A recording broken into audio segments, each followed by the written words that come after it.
Hi friends, இன்றைக்கி ஒரு சூப்பரான ஹேர் டை தான் ரெடி பண்ணியிருக்கோம். கையில் பாருங்கள் எந்த அளவுக்கு பிடிச்சிருக்கு அப்படின்ட்டு. ஒரே ஒரு பொடி மட்டும் தான் நம்ம ரெடி பண்ணியிருக்கோம். அந்த பொடி எந்த அளவுக்கு நம்ம கையில் பிடிக்குது பாருங்கள். ஒரு சூப்பரான ஹேர் டைன்னு சொல்வேன். நிறைய பேர்த்துக்கு ஸ்கின் அலர்ஜி அதனால அவங்க ஹேர் டை அப்ளை பண்ண முடியாமல் ரொம்ப தவிக்கிறாங்க. அவங்களுக்கு கூட இந்த ஹேர் டை செம்மையாக செட் ஆகுங்க. சூப்பராக அவங்க முடியெல்லாம் நேச்சுரலாக இன்ஸ்டண்ட்டாக பிளாக்காக மாற்றிக்கலாம். அந்தளவுக்கு ஒரு எஃபெக்டிவான ஹேர் டை தான் இன்றைக்கி நம்ம ப்ரிப்பேர் பண்ணியிருக்கிறது. வாங்க வீடியோக்குள்ளே போய் இதை எப்படி நம்ம ப்ரிப்பேர் பண்ணுறது, இது கூட என்ன பொடியை சேர்த்து நம்ம ஹேரில் அப்ளை பண்ண போகிறோம் அப்படின்றத டீட்டெயிலாக பார்த்துட்டு வந்துடலாம். அதுக்கு முன்னாடி நம்மளுடைய சேனலை இப்போ தான் நீங்கள் ஃபர்ஸ்ட் டைம் பார்க்குறீங்க அப்படின்னா சப்ஸ்கிரைப் பண்ணிக்கோங்க. பக்கத்தில் இருக்க பெல் ஐக்கானையும் கிளிக் பண்ணிக்கோங்க. அப்போ தான் நான் போகிற வீடியோஸ்லாம் உங்களுக்கு உடனுக்குடன் நோட்டிஃபிகேஷன் வரும். வாங்க ஃப்ரெண்ட்ஸ், வீடியோக்குள்ளே போகலாம். இப்போ நம்ம ஹேர் டை ரெடி பண்ணுறதுக்கு என்ன எடுத்திருக்கோம் அப்படின்னா கடுகு தான் எடுத்திருக்கோம். கடுகு நல்லா நம்ம முடியை கருகருன்னு மாற்றி கொடுக்கும். ரொம்ப ரொம்ப நல்லா எஃபெக்டிவாக இருக்கும். நம்ம நரைமுடியெல்லாம் இன்ஸ்டண்ட்டாக நல்லா பிளாக் ஆக்கணும் அப்படின்னு நினச்சோம்னா இந்த கடுகோட இன்னொரு பொருளை நம்ம பயன்படுத்தி இந்த ஹேர் டையை நம்ம ரெடி பண்ண போகிறோம். இப்போ அதுக்கு இந்த கடுகை இப்போ நம்ம நல்லா ஃப்ரை பண்ணி எடுக்க போகிறோம். ஃபர்ஸ்ட் நம்ம என்ன பண்ண போகிறோம் அப்படின்னா, இப்போ நம்ம இந்த மாதிரி ஒரு பேன் அடுப்பில் வச்சுக்கலாம். ஸ்டவ்வையும் ஆன் பண்ணி விட்டுடலாம்.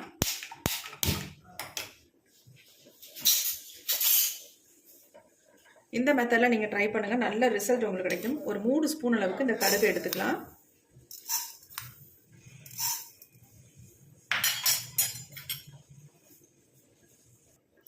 நீங்கள் இரும்பு கடாய் தான் யூஸ் பண்ணணும் அப்படின்றதெல்லாம் கிடையாது. இந்த மாதிரி நார்மலாக எதுக்குமே பயன்படுத்தாத ஒரு பொருளை இதுக்கு பயன்படுத்திக்கோங்க. வேஸ்ட்டாக இருக்கிற பொருளை பயன்படுத்தி இந்த மாதிரி நல்லா ஃப்ரை பண்ணி எடுத்துக்கோங்க. ரொம்ப உங்களுக்கு கடுகெல்லாம் வெடிக்கும் பொழுது வெளியே தெரிக்குது அப்படின்னா ஒரு மூடி போட்டு மூடி வச்சுக்கலாம். இப்போ பாருங்கள் கடுகு நல்லா பொரிய ஆரம்பிச்சிருச்சு. நம்ம ஒரு தட்டு போட்டு லைட்டாக மூடி விட்டுடலாம். சும்மா பொரியிற வரைக்கும் மட்டும்.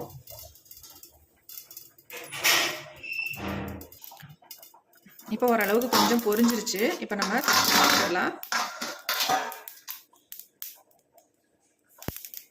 இப்போ பாருங்கள் எந்த கடுகும் வேஸ்ட்டாக போகலை. பொரிய ஆரம்பிச்சதுன்னா ஓப்பனில் இருந்துச்சுன்னா அப்படி எல்லாம் வெளியே தெறிக்க ஆரம்பிச்சிடும்.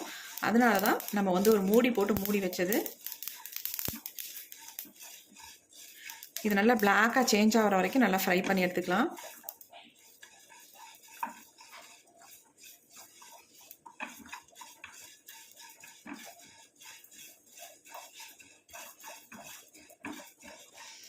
கலர் பாருங்கள் இப்போ நல்லா சேஞ்ச் ஆகி வருது.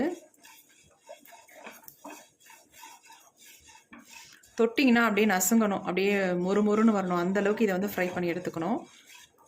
நம்ம நார்மலாகவே கையில் தொட்டோம்னா நல்லா கலர் பிடிக்கும்.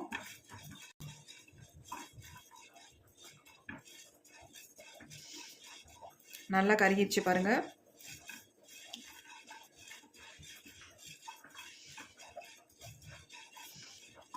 இதுக்கு நீங்கள் இரும்பு கடாய் யூஸ் பண்ணணும் அப்படின்றதெல்லாம் கிடையாது. நார்மலாக ஏதாவது ஒரு பாத்திரத்தை வச்சுக்கோங்க. இப்போ நல்லா கரிஞ்சு வந்துருச்சு. நம்ம ஸ்டவ்வை சுவிட்ச் ஆஃப் பண்ணிடலாம். இந்த ஹீட்லேயே இன்னும் நல்லா கரிஞ்சிரும்.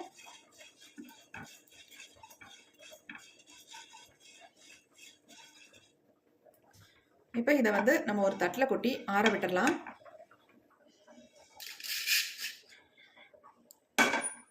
ஒரு 2 மினிட்ஸ் விட்டிங்கன்னா அப்படியே ஆறிடும். கையில் எடுத்து நசுங்கும் பொழுது இந்த மாதிரி நமக்கு நசுங்கணும். அப்போ தான் நமக்கு நல்ல ரிசல்ட் கிடைக்கும். இப்போ பாருங்கள் என் கையில் எந்த அளவுக்கு நல்லா பிடிக்குது அப்படின்ட்டு. இந்த மாதிரி நமக்கு பிடிக்கணும். பாருங்கள் சும்மா லைட்டாக தொட்டது தான் நல்லா நசுங்குது. கலர் அப்படி பிடிக்குது பாருங்கள். இப்போ இதை நம்ம மிக்ஸி ஜாரில் போட்டு நல்லா அரைச்சி எடுத்துக்கலாம்.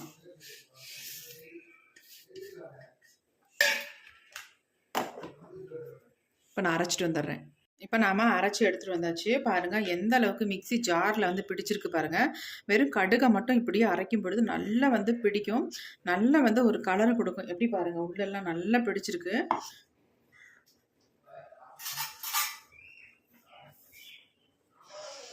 வெறும் ஸ்பூனை வச்சு நம்ம அந்த சைடெல்லாம் எடுத்து விட்டுக்கலாம்.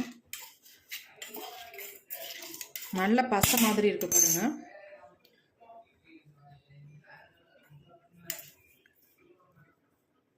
பாருங்கள் எந்த அளவுக்கு நம்ம கையில் பிடிக்குது.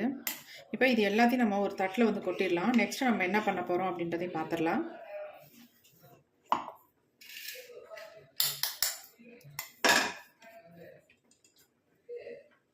இது அப்படியே இருக்கட்டும். கையில் பாருங்கள் எந்த அளவுக்கு பிடிச்சிருக்கு அப்படின்ட்டு.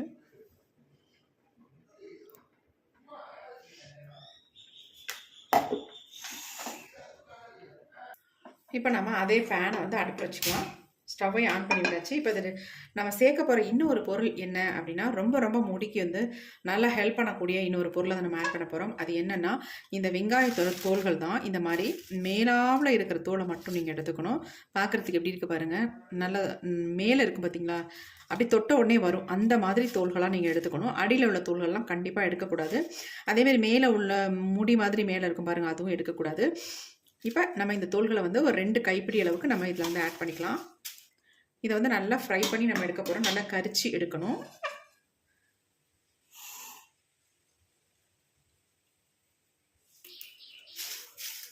இப்போ பாருங்கள், இப்போ தான் கொஞ்சம் கொஞ்சமாக நல்லா வதங்கிக்கிட்டு வருது. இதை நல்லா கரிச்சு தான் எடுக்க போகிறோம். கடுகோட இந்த வெங்காய தோல்களை நம்ம ஆட் பண்ணும்பொழுது முடியை வந்து நல்லாவே கருமையாக்கி கொடுக்கும். நீங்கள் நினச்சி கூட பார்க்க முடியாத அளவுக்கு உங்கள் முடியை வந்து நல்ல நிரந்தரமான ஒரு கருமையாகவும் மாற்றி கொடுக்கும்.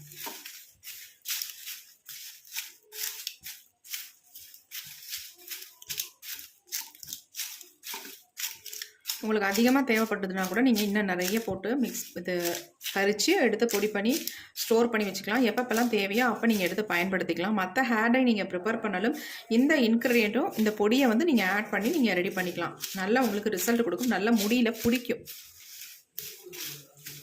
கலரை வந்து நல்லா மாற்றி கொடுக்கும். இப்போ பாருங்கள், நல்லா கரிஞ்சு வருது. இன்னும் நல்லா பிளாக்காக வந்து சேஞ்ச் ஆகி வரணும். அந்த மாதிரி இதை கரிச்சு எடுத்துக்கலாம்.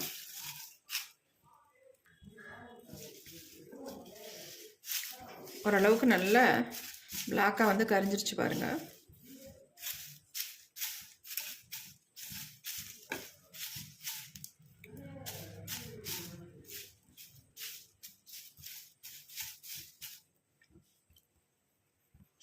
இப்போ நல்லாவே கரைஞ்சிருச்சு. நம்ம ஸ்டவ்வை வந்து சுவிட்ச் ஆஃப் பண்ணிடலாம். இந்த கரிஞ்ச வெங்காயத்தை இப்போ இந்த கரிஞ்ச வெங்காயத்தை நம்ம மிக்ஸி ஜாரில் போட்டு நல்லா பொடி பண்ணி இந்த பவுடராக நம்ம இதை எடுத்துக்கலாம். கொஞ்சம் ஆறட்டும். ஆறுனதுக்கு அப்புறமேட்டு மிக்ஸி ஜாரில் ஆட் பண்ணிக்கலாம். இப்போ நல்லா ஆறிடுச்சு. அதே மிக்ஸி ஜார் எடுத்துக்கிட்டேன். இது ஃபுல்லாக உள்ளே ஆட் பண்ணிக்கலாம்.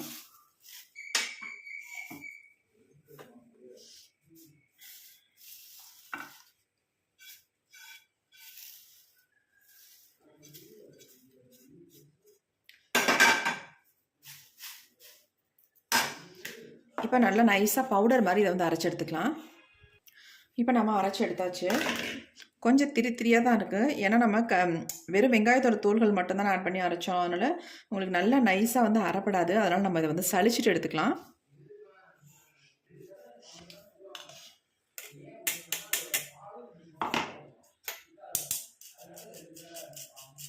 இந்த மாதிரி ஒரு சல்லடை வச்சு சளிச்சு எடுத்துக்கோங்க.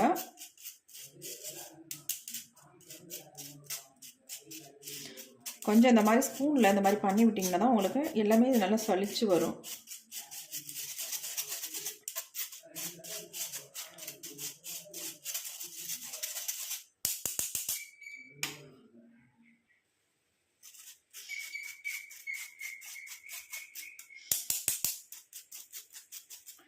இப்போ ஓரளவுக்கு நம்ம சளிச்சாச்சு. இது வந்து தேவையில்லை. கொஞ்சம் திரியாக இருக்கிறதுனால இதை நம்ம கீழே போட்டுடலாம். இந்த அளவுக்கு நம்ம அந்த பொடியை எடுத்துருக்கோம் பாருங்கள்.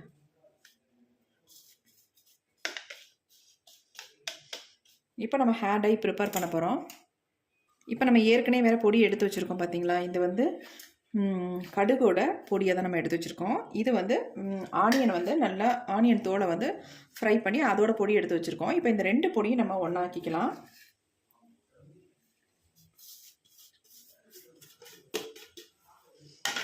ஒன்றா போட்டுட்டு நல்லா இந்த மாதிரி கலந்து விட்டுக்கலாம்.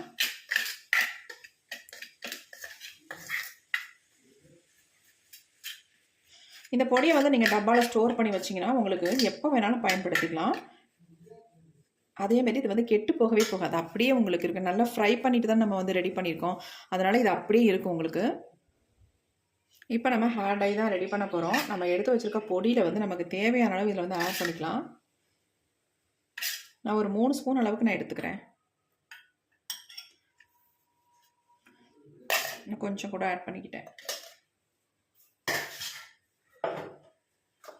இப்போ இதில் வந்து நம்ம என்ன ஆட் பண்ண போகிறோம் அப்படின்னா, செக்கில் ஆட்டின கோகோனட் ஆயில் தான் ஆட் பண்ண போகிறோம். நாங்கள் இதை எப்பயுமே இந்த ஆயில் யூஸ் பண்ணுறதுனால நான் இதையவே பயன்படுத்திக்கிட்டேன். உங்களுக்கு எந்த ஆயில் நீங்கள் யூஸ் பண்ணிகிட்ருக்கீங்களோ அந்த ஆயிலை வந்து பயன்படுத்திக்கோங்க. இதை வந்து கடுகு ஆயில் கூட நீங்கள் தாராளமாக பயன்படுத்திக்கலாம். இது நமக்கு எல்லார் வீட்லேயுமே கோகோனட் ஆயில்ன்றது நமக்கு கிடைக்கக்கூடிய ஒரு பொருள். அதனால் நான் வந்து கோகோனட் ஆயிலை வந்து யூஸ் பண்ணிட்டேன். நல்லா கலந்து விட்டுக்கலாம்.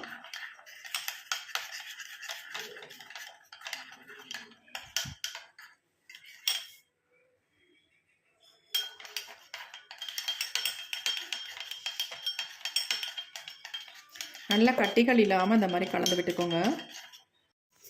இப்போ நல்ல கரெக்டான கன்சிஸ்டன்சியில் நம்ம வந்து கலந்து எடுத்துட்டோம். இதை வந்து நீங்கள் ஒரு பாட்டிலில் போட்டு ஸ்டோர் பண்ணி வச்சுக்கலாம். கெட்டு போகவே போகாது. அப்பப்போக்கி நீங்கள் எடுத்து உங்கள் ஒயிட் ஹேரில் டச்சப் பண்ணி விட்டிங்கனாலே போதும், நல்லா கவர் ஆகிடும். நீங்கள் கேட்கலாம், அக்கா வந்து இது அப்ளை பண்ணிவிட்டு குளித்தோம்னா போயிடுமா அப்படின்ட்டு. கண்டிப்பாக போக தான் செய்யும். ஆனால் அந்தளவுக்கு போகாது, கொஞ்சமாக போகும். நெக்ஸ்ட்டு நீங்கள் திரும்ப அப்ளை பண்ணும்பொழுது இன்னும் நல்லா பிளாக்காக சேஞ்ச் ஆயிரும். இந்த மாதிரி ஒவ்வொரு தடவையும் நீங்கள் அப்ளை பண்ண முடி வந்து நல்ல ஒரு கருமை நிறத்துக்கு மாறிடும். அந்தளவுக்கு ஒரு செம்மையான ரிசல்ட் கொடுக்கக்கூடிய ஹேர் டை தான் இது. கடுகையும் வெங்காயத்தோலையும் சேர்த்து மிக்ஸ் பண்ணும்பொழுது ரொம்ப அருமையான ரிசல்ட் கொடுக்கும். இப்போ நான் கொஞ்சமாக என்னுடைய கையில் எடுத்து காட்டுறேன் பாருங்கள், எந்த அளவுக்கு எப்படி இருக்குது பாருங்கள். இதை அப்படியே நீங்கள் உங்கள் ஹேரில் ஃபுல்லாக அப்ளை பண்ணிட்டீங்கன்னா போதும், உங்கள் முடி எல்லாம் நல்லா கருகருன்னு மாதிரி ஒரு நேச்சுரல் பிளாக் கலர் கொடுக்கும். அதுக்காக தான் சொல்கிறேன். நல்லா இருக்கும் உங்கள் ஹேரில் அப்ளை பண்ணால், சுத்தமாக தெரியவே தெரியாது. நார்மலாக உங்கள் ஹேரில் வந்து நீங்கள் ஆயில் வச்சுருக்கிறது மாதிரி தான் இருக்கும். மற்றபடி வேறு எந்த வித்தியாசமும் தெரியாது. கண்டிப்பாக ட்ரை பண்ணி பாருங்கள், உங்களுக்கு ரொம்ப ரொம்ப யூஸ்ஃபுல்லாக இருக்கும். எந்த ஹேர் டை அப்ளை பண்ணாலும் எனக்கு வந்து ஒத்துக்க மாட்டேங்குது, அலர்ஜியாக இருக்குது அப்படின்னு நினைக்கிறவங்களுக்கு இந்த ஹேர் டை வந்து ரொம்ப ரொம்ப ஹெல்ப்ஃபுல்லாக இருக்கும். கண்டிப்பாக இதை வந்து ட்ரை பண்ணுங்கள். ரொம்ப ரொம்ப யூஸ்ஃபுல்லான வீடியோ உங்களுக்கு. ட்ரை பண்ணி பாருங்கள், நல்ல ரிசல்ட் உங்களுக்கு கொடுக்கும். இந்த ஹேர் டையை பாருங்கள், நான் ஸ்ப்ரெட் பண்ணி விட்ருக்கேன் என் கையில். எந்தளவுக்கு என் கையில் பிடிச்சிருக்கு பாருங்கள். நல்ல ஒரு பிளாக் கலர் கொடுக்கும். அதுக்காக தான் சொல்கிறேன், நீங்கள் கண்டிப்பாக இதை ட்ரை பண்ணுங்கள். ரெகுலர் பேஸில் யூஸ் பண்ணிட்டு வாங்க, நல்ல ரிசல்ட் உங்களுக்கு கொடுக்கும். எந்த விதமான சைட் எஃபெக்ட்டும் இருக்காது. இந்த வீடியோ உங்களுக்கு பிடிச்சிருந்தால் மட்டும் ஒரு லைக் ஒன்று போட்டுக்கோங்க. அப்படியே நம்ம சேனலுக்கு மறக்காமல் சப்ஸ்கிரைப் பண்ணிக்கோங்க. பக்கத்தில் இருக்க பெல் ஐக்கானையும் கிளிக் பண்ணிக்கோங்க. அப்போ தான் நான் போகிற வீடியோஸ்லாம் உங்களுக்கு உடனுக்குடன் நோட்டிஃபிகேஷன் வரும். Thank you friends. see you. Bye. Next வீடியோவில் பார்க்கலாம்.